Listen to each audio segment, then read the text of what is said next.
Hi hello friends, ಎಲ್ಲರೂ ಹೇಗಿದ್ದೀರಾ? ಎಲ್ಲರೂ ಚೆನ್ನಾಗಿದ್ದೀರಾ ಅಂದ್ಕೊಳ್ತೇನೆ. ಮತ್ತು ಪ್ರತಿದಿನ ಒಂದೊಂದು ವಿಷಯ, ಪ್ರತಿದಿನ ಒಂದೊಂದು ಅಪ್ಡೇಟ್ ಆಗ್ತಾನೇ ಇದೆ. ದಿನ ಬೆಳಗಾಯಿತು ಅಂದರೆ ಒಂದೊಂದು ಬದಲಾವಣೆ ಅನ್ನೋದು ಬರ್ತಾನೆ ಇದೆ. ನಮ್ಮ ಕರ್ನಾಟಕ ಸರ್ಕಾರ ನಿರಂತರವಾಗಿ ಒಂದೊಂದು ಬದಲಾವಣೆಯನ್ನು ತರ್ತಾ ಇದೆ. ಅದರಲ್ಲೂ ನಮ್ಮ ರೆವೆನ್ಯೂ ಡಿಪಾರ್ಟ್ಮೆಂಟಲ್ಲಂತೂ ಕೂಡ ಹೇಳೋದಕ್ಕೂ ತೀರದು ಆ ಥರ ಬದಲಾವಣೆಗಳು ಬರ್ತಾ ಇದೆ.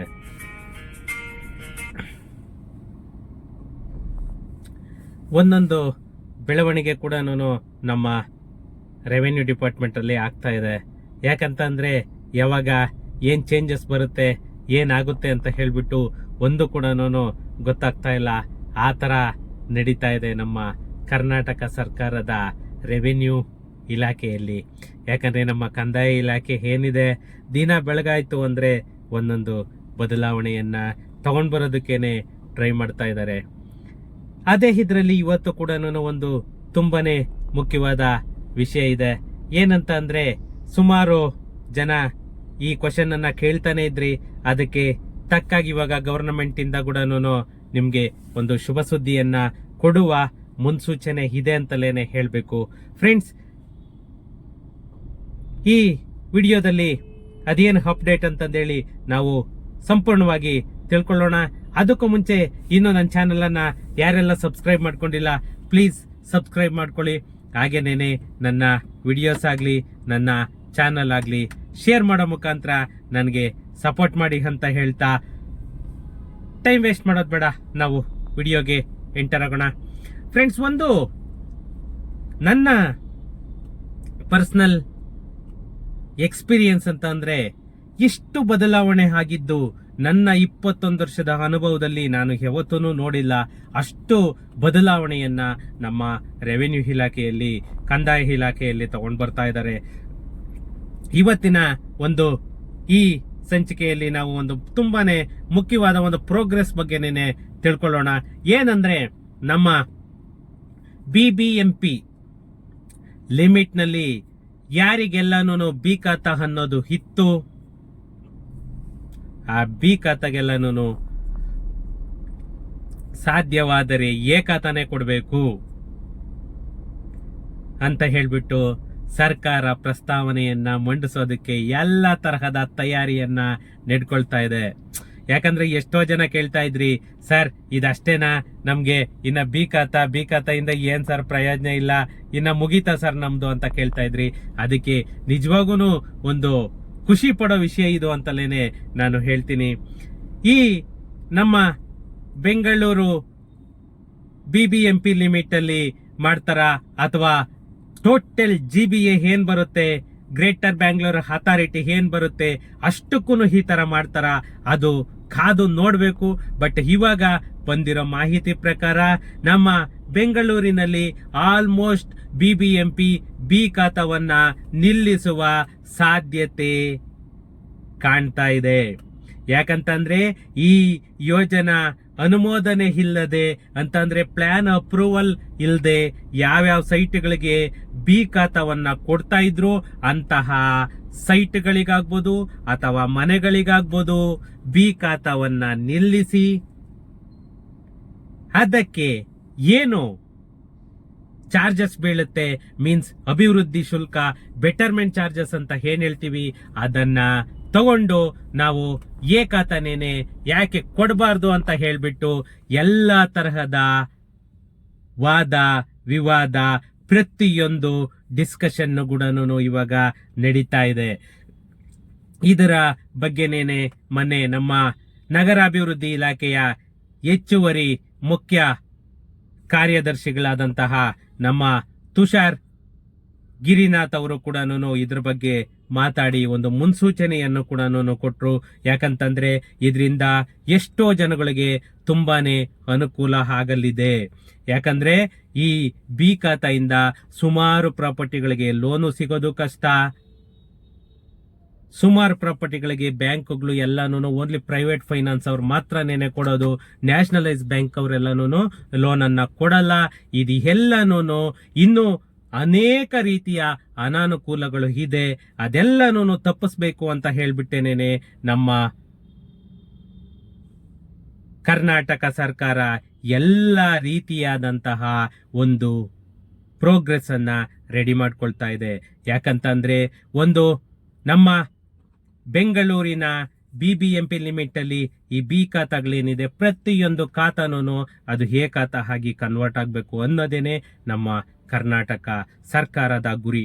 ಯಾಕಂತಂದ್ರೆ ಯಾವುದೇ ಒಂದು ಉದ್ಯಾನವನವನ್ನ ನಿರ್ಮಾಣ ಮಾಡೋದಕ್ಕಾಗಿ ಅಥವಾ ಸಣ್ಣ ಸೈಟುಗಳಿಂದ ದೊಡ್ಡ ಸೈಟುಗಳವರೆಗೂ ಆಗ್ಬೋದು, ಒಂದು ಗೈಡ್ಲೈನ್ ವ್ಯಾಲ್ಯೂ ಏನಿರುತ್ತೆ ಆ ಗೈಡ್ಲೈನ್ ವ್ಯಾಲ್ಯೂ ಮೇಲೆ 5% ಶೇಕಡಾವಾರು 5% ಮತ್ತೆ ದೊಡ್ಡ ಸೈಟುಗಳಿಗೆ ಗೈಡ್ಲೈನ್ ವ್ಯಾಲ್ಯೂವಿನ ಮೇಲೆ ಶೇಕಡಾವಾರು 15% ಮೊತ್ತವನ್ನ ಸಂಗ್ರಹಿಸುವ ಬಗ್ಗೆ ಕರ್ನಾಟಕ ಸರ್ಕಾರ ಪ್ರಸ್ತಾವನೆಯನ್ನ ಈಗಾಗಲೇ ಮುಂದೆ ಇಟ್ಟಿದೆ.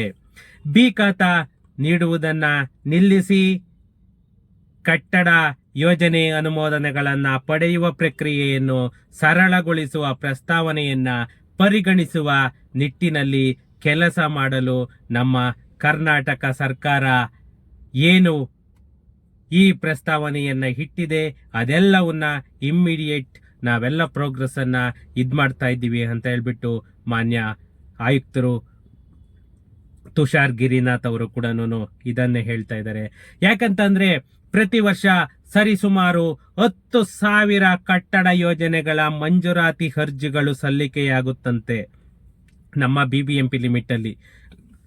ಅಂದ್ರೆ ಎವ್ರಿ ಇಯರ್ 10,000 ಬಿಲ್ಡಿಂಗ್ಗಳು ಕನ್ಸ್ಟ್ರಕ್ಷನ್ ಆಗ್ತಾ ಇದೆ ಅಂತಂದ್ರೆ ಬೆಂಗಳೂರಿನ ಎಷ್ಟು ಡೆವಲಪ್ ಆಗ್ತಾ ಇದೆ ಅನ್ನೋದು ಅಲ್ಲೇನೇನೆ ನೋಡಿ. ಯಾಕಂತಂದ್ರೆ ಈ ಆಸ್ತಿಗಳಲ್ಲಿ ಸುಮಾರು ನನಗೆ ಗೊತ್ತಿರೋ ಮಟ್ಟಿಗೆ ಶೇಕಡಾವಾರು 60ಕ್ಕಿಂತ ಹೆಚ್ಚು ಬಿ ಖಾತಾಗಳನ್ನ ಒಳಪಟ್ಟಿದೆ. ಇನ್ನ 30 to 40% ಮಾತ್ರನೇ ಎ ಖಾತಾ ಇರೋದು. ಇನ್ನು ನಗರದ ಹಲವು ಭಾಗಗಳಲ್ಲಿ ಈ BDA ಲೇಔಟ್ ಏನು ರಚನೆಯಾಗ್ತಾ ಇದೆ, ಈ ರಚನೆ ಆಗ್ತಾ ಇರೋದೆ ಇದೆಲ್ಲದಕ್ಕೂ ಕಾರಣ ಆಗ್ತಾ ಇರೋದು ಅಂತ ಕೂಡ ಹೇಳ್ತಾ ಇದ್ದಾರೆ. ಯಾಕಂದ್ರೆ ನಿಮ್ಗೆ ಯಾವುದೇ BDA ಲೇಔಟ್ ಆಗ್ಲಿ ಅದೆಲ್ಲ ಕೂಡ ನಿಮ್ಗೆ ಎ ಖಾತಾವನ್ನ ಇಶ್ಯೂ ಮಾಡ್ತಾರೆ BDAದವರು. ಆದರೆ ಈ BBMP ಲಿಮಿಟ್ ಅಲ್ಲಿ ಏನು ಬರುತ್ತೆ ಬಿ ಖಾತಾ, ಅದು ಬಿ ಖಾತಾ ಹಾಗೇನೇನೆ ರೆವೆನ್ಯೂ ಹಾಗೆ ಉಳ್ಕೊಳ್ಳುತ್ತೆ. ಆ ತರ ಆಗ್ಬಾರ್ದು ಅಂತ ಹೇಳ್ಬಿಟ್ಟು ಪ್ರತಿಯೊಂದು ಎ ಖಾತಾ ಅನ್ನೋ ಒಂದು ಕಾನ್ಸೆಪ್ಟ್ ಬರಬೇಕು ಅಂತ ಹೇಳ್ಬಿಟ್ಟು ಈ ಚೇಂಜಸ್ ಅನ್ನ ತರೋದಕ್ಕೆ ಎಲ್ಲಾ ರೀತಿಯ ಪ್ರಯತ್ನವನ್ನು ಕೂಡ ಮಾಡ್ತಾ ಇದ್ದಾರೆ. ಈ ಪ್ರಸ್ತುತ ಆಸ್ತಿ ನಿಯಮಗಳನ್ನ ಉಲ್ಲಂಘಿಸಿ ನಿರ್ಮಾಣವಾಗಿರುವ ಕಟ್ಟಡಗಳಾಗ್ಬೋದು, ಲೇಔಟ್ಗಳಾಗ್ಬೋದು ಅಥವಾ ಕಂದಾಯ ನಿವೇಶನಗಳನ್ನು BBMP ಬಿ ಖಾತಾ ಅಂತ ಏನು ವರ್ಗೀಕರಿಸಿದ್ದಾರೆ, ಈ BBMP ಬಿ ಖಾತಾ ವರ್ಗೀಕರಣ ಆಗಿರೋದ್ರಿಂದಲೇನೆ ಅದಕ್ಕೆ ಏನಾದ್ರೂ ಒಂದು ಸೊಲ್ಯೂಷನ್ ಅನ್ನ ನಾವು ಕಂಡುಹಿಡಿಬೇಕು ಅಂತ ಹೇಳಿ ಹೊರಟಾಗ ಇದು ಸೆಕೆಂಡ್ ಆಪ್ಷನ್ ಬಂದಿರೋದೇನೇನೆ ಬೆಟರ್ಮೆಂಟ್ ಚಾರ್ಜಸ್ ತಗೊಂಡು ನಾವು ಎ ಖಾತಾವನ್ನ ಕೊಡಬೇಕು ಅಂತ ಹೇಳ್ಬಿಟ್ಟು. ಯಾಕಂದ್ರೆ ಯಾವುದೇ ಒಂದು ನಿರ್ಮಾಣದ ಸಮಯದಲ್ಲಿ ಕಟ್ಟಡದ ನಿಯಮಗಳು ಏನು ಉಲ್ಲಂಘನೆ ಮಾಡಿ ಕಂದಾಯ ಭೂಮಿಯಲ್ಲಿ ನಿರ್ಮಾಣ ಮಾಡೋದಾಗ್ಬೋದು ಅಥವಾ ಅನಧಿಕೃತ ಬಡಾವಣೆಗಳಲ್ಲಿ ಕಟ್ಟಡಗಳನ್ನ ನಿರ್ಮಾಣ ಮಾಡೋದಾಗ್ಬೋದು ಅಥವಾ ಯಾವುದೇ ಒಂದು ಸಕ್ರಮ ಪ್ರಾಪರ್ಟೀಸ್ ಅಲ್ಲಿ ನೀವು ನಿಯಮ ಉಲ್ಲಂಘನೆ ಮಾಡಿ ಕಟ್ಟೋದಾಗ್ಬೋದು, ಎಲ್ಲದಕ್ಕೂ ಕೂಡ ತಡೆಯನ್ನ ನಾವು ಕೊಡ್ಬೇಕು ಅಂತ ಹೇಳ್ಬಿಟ್ಟು ಇದು ಮಾಡ್ತಾ ಇದ್ದಾರೆ. ಯಾಕಂತಂದ್ರೆ ಈ ಪ್ರತಿಯೊಂದು ಬಿ ಖಾತಾ ವಿತರಣೆ ಆಗ್ಬೋದು, ಈ ಪ್ರಮಾಣ ಪತ್ರಗಳ ವಿತರಣೆ ಆಗ್ಬೋದು, ಮತ್ತೆ ತಿರ್ಗಾ ಅದಕ್ಕೆ ಬೆಟರ್ಮೆಂಟ್ ಚಾರ್ಜಸ್ ತಗೊಂಡು ತಿರ್ಗಾ ಅದನ್ನ ಎ ಖಾತಾದ ಪ್ರಮಾಣ ಪತ್ರ ಕೊಡೋದು ಆಗ್ಬೋದು, ಇವೆಲ್ಲವನ್ನು ಡಬಲ್ ಕೆಲಸ ಮಾಡೋದಕ್ಕಿಂತ ಒಂದೇ ಸಾರಿ ಎ ಖಾತಾನೇ ಇಶ್ಯೂ ಮಾಡೋಣ ಅನ್ನೋ ಒಂದು ಪ್ರಸ್ತಾವನೆಯನ್ನ ತಂದಿಟ್ಟಿದ್ದಾರೆ. ಅದನ್ನ ನಾವು ಕಾದು ನೋಡ್ಬೇಕು ಯಾವ ಮಟ್ಟಿಗೆ ಬರುತ್ತೆ, ಎಷ್ಟು ಬೇಗ ಆಗುತ್ತೆ. ಯಾಕಂತಂದ್ರೆ ಬೇಗ ಆದಷ್ಟು ನಮ್ಗೇನೆ ಒಳ್ಳೇದು. ಯಾಕಂದ್ರೆ ಇವಾಗ ನೆಕ್ಸ್ಟ್ ಏನಿದೆ BBMP ಅನ್ನೋದಿರಲ್ಲ, ಏನಿದ್ರು ಕೂಡ GB ಅಂತ ಬರ್ತಿರೋದ್ರಿಂದ ಇದು ಬೆಳವಣಿಗೆ ಆದರೂ ಆಗ್ಬೋದು.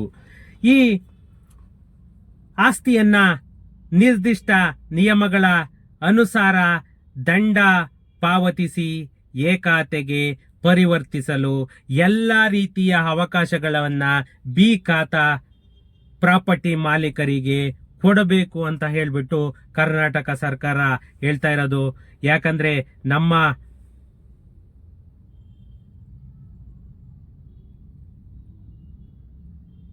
ನಮ್ಮ ಅಂದಾಜಿನ ಪ್ರಕಾರ ಸರಿಸುಮಾರು ಪ್ರತಿ ವರ್ಷ 10,000 ಕಟ್ಟಡಗಳು ನಿರ್ಮಾಣ ಆಗ್ತಾ ಇರೋದು. ಅವೆಲ್ಲದಕ್ಕೂ ಕೂಡ ಇವಾಗ CCOC ಅನ್ನೋದು ಏನು ಕಾನ್ಸೆಪ್ಟ್ ಅನ್ನ ತಂದಿದ್ದಾರೆ. ಅದೇ ಇದಾದಾಗ ಎ ಖಾತಾ ಆಯ್ತು ಅಂತಂದ್ರೆ ಅವ್ರಿಗೆ CC ಆಗ್ಬೋದು, OC ಆಗ್ಬೋದು, ಅಥವಾ ನಿಮ್ಗೆ BWSSB ಬೆಸ್ಕಾಂ ಆಗ್ಬೋದು. ಪ್ರತಿಯೊಂದು ಕೂಡ ನಿಮ್ಗೆ layout plan building plan approval ಆಗ್ಬೋದು. ಪ್ರತಿಯೊಂದು ಕೂಡ ಎ ಖಾತಾಗಾದ್ರೆ ನಿಮ್ಗೆ ಪ್ರೊವೈಡ್ ಮಾಡ್ತಾರೆ. ಇದು ಒಂದು ಜನಗಳಿಗೆ ತುಂಬಾನೇ ಹೆಲ್ಪ್ಫುಲ್ ಆಗೋ ಅಂತ ಒಂದು ಕಾನ್ಸೆಪ್ಟ್. ನಿಜವಾಗೂ ಇದು ತಂದ್ರೆ ಇದಕ್ಕಿಂತ ಖುಷಿ ಬೇರೆ ಏನೂ ಇಲ್ಲ. ಈ ಹೊಸ ಪ್ರಸ್ತಾವನೆಯ ಪ್ರಕಾರ ಮೊಟ್ಟ ಮೊದಲಿಗೆ ಆಸ್ತಿ ಪ್ರಮಾಣ ಪತ್ರ ನೀಡುವ ಸಂದರ್ಭದಲ್ಲಿಯೇ ಬಿ ಖಾತಾ ನೀಡದೆ ನೇರವಾಗಿ ಎ ಖಾತಾವನ್ನ ನೀಡುವುದಾಗಿದೆ. ಅಂದರೆ ಆರಂಭದಲ್ಲಿಯೇ ಅಭಿವೃದ್ಧಿ ಶುಲ್ಕವನ್ನ ಸಂಗ್ರಹಿಸಿ ಎ ಖಾತಾ ನೀಡುವುದಾಗಿದೆ. ಇದು ಜಾರಿಗೆ ಬಂದಲ್ಲಿ ನಮ್ಮ ಆಸ್ತಿ ಮಾಲೀಕರಿಗೆ ಮೀನ್ಸ್ ಬಿ ಖಾತಾ ಆಸ್ತಿ ಮಾಲೀಕರಿಗೆ ಅದಕ್ಕಿಂತ ಬೇರೆ ಖುಷಿ ಇನ್ನೊಂದಿಲ್ಲ. ಇದು ಆದರೆ ಅದಕ್ಕಿಂತ ಬೇರೆ ನಮ್ಗೆ ಇನ್ನೇನು ಇಲ್ಲ. ಇದೊಂದು ಆಗ್ಬಿಟ್ರೆ ಬಿ ಖಾತಾ ನಿಲ್ಲಿಸಿದ್ರು ಪರವಾಗಿಲ್ಲ, ಒಂದ್ 15 ದಿನ ತಿಂಗಳು ಲೇಟ್ ಆದ್ರೂ ಪರವಾಗಿಲ್ಲ, ಎ ಖಾತಾಗಾಗಿ ಕನ್ವರ್ಟ್ ಮಾಡಿದ್ರೆ ಅದಕ್ಕಿಂತ ನಮ್ಗೆ ಖುಷಿ ಬೇರೆ ಇಲ್ಲ.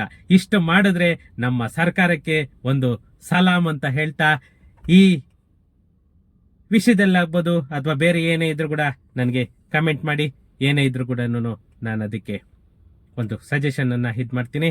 Thank you. ಸಿಗೋಣ ನೆಕ್ಸ್ಟ್ ವಿಡಿಯೋ.